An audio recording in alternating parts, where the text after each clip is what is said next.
And what about the loneliness? It feels like burning on the fringe, a gray tone, ashy viscosity. I think that's what they call a dull ache. It feels a bit tingly, really. It feels like someone is pushing my groin even further into the ground, not firmly, just a vicious shove towards, more like a tectonic plate pendulum tendency to droop towards the floor. Like someone is kind of half-heartedly redirecting it there every so often. There are a lot of half-hearts in this. The next 20 seconds are okay to go through. Things could be okay, but the next evening or few evenings are boulders or rocks. Even doing things I enjoy, it's what will happen after them that's grueling. Maybe other people will be there, but no one cares. What I'm feeling is a non-existence of investment. I know what that means, that I should sow into others more, that I should invest into what they are doing. This helps, this is the only way.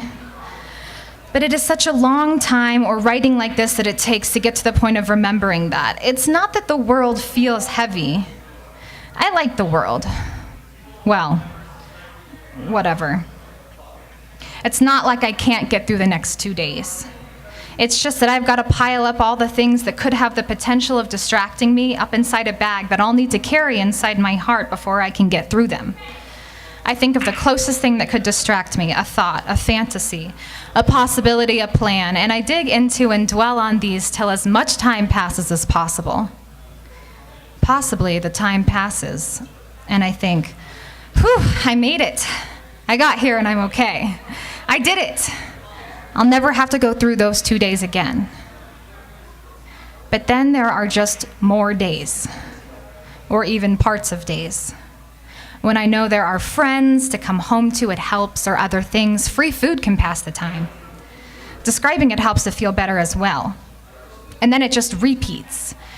You repeat the prevention, you pack the bag, you seal it in your heart. Phone calls from old friends help magnificently. My friend said to stop packing the bag, to leave it empty inside the heart and open and say, I am at peace with my state of discontentment. I notice the discontentment, I see that it is there, and I will sit with it and learn its name. I will greet its face with my tongue. I will greet its face. This does help. The thing is, these things I do or have to do, or these things in my future, I just don't like doing them at a basic level. I do not enjoy doing things that are not making or hiding or being held quite close. Or maybe eating, I guess. Eating is the best, especially at restaurants. Or dreaming about being safe or okay. It may sound to you like this is a dark place to be in, but it isn't even. It's actually just gray.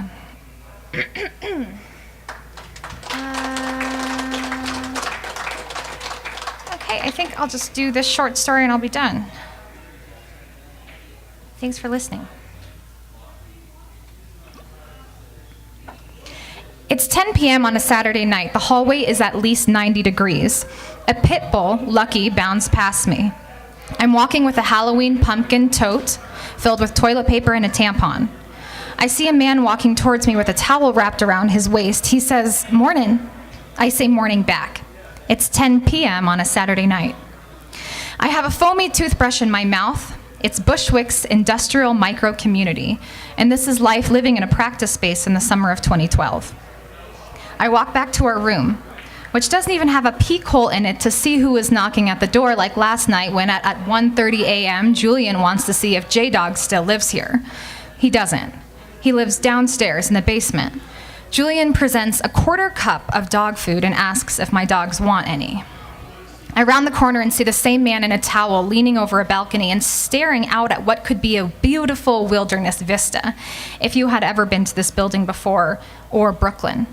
He is, in fact, gazing over tall piles of brick stacks, some 15 feet high, a landfill of a backyard, an alley passageway mazes that lead to tomcats and rats, and eventually over the makeshift tube bridge leading out to the gallery-scattered up-and-coming area of Bushwick that are my old stomping grounds. The streets there are lined with girls who adopted the mindset of, we're all dying, so let's wear a cute dress, drink a PBR, and forget about it, as Allison so elegantly described. It is, though, in fact, a beautiful vista and reminds me of my recent metaphor of this place being a lot like being on the river. We have public showers, no personal running water, and camp stoves for a kitchen. And for all we know, we could be swaying on a dock somewhere between the could-haves and should-haves of our journeys so far, both as artists and mid-20s 80 babies that have more time and less living standards than the next person. Most of the people that lived in that building were a part of the busking group called Train Hustlers. They were many of the people you see on the MTA on your commute, singing with hat in hand. The rest of them were dog walkers. They will be building us a ladder soon. For now, we have an 8-foot one propped up against the loft that William let us borrow. We take the ivy plant out for walks on Wednesdays and Saturdays to help us keep the faith that we too here are growing in this place that has no windows. 4 doors down, a rock band is playing and the walls are vibrating. I need new flip-flops for the shower. There are several containers of water for the mini fridge. The carpet is soaked in resin and the space's new paint job could not quite cover up the self-portrait of J-Dog holding a microphone, which we covered with a New York City bike map and a few pages from a free publication found at Sugar Hill and Spoonbill with the words Laura on it that seemed to travel with us wherever we went since we started living together. I had unintentionally moved in across the hall from an old flame, if you could even call it that. The way that we were handling this was by pretending it wasn't happening, until the rare times we ran into each other in the hallway, at which point we just laughed, because for the most part, both of us are generally pretty fun and easygoing in bed. I worked across the street as the musician's waitress at a startup restaurant which was nearing its first year mark in Brooklyn. It was undeniably a magical place, run by a Swedish 20-year-old model and her 32-year-old Israeli musician boyfriend. We were all young, divorced, and without medical care. I was their very first waitress. And my time spent there was nothing short of mental medicine, which instilled the confidence that my husband's affairs robbed me viciously of the year before. I did something very strange when I started working at Newtown. I hung my wedding, engagement, and first-year anniversary ring set on a nail above the cash register. I did this for practical and impractical reasons. I was moving around a lot those days and had moved 6 times in only 8 months of my first post-college life in Brooklyn.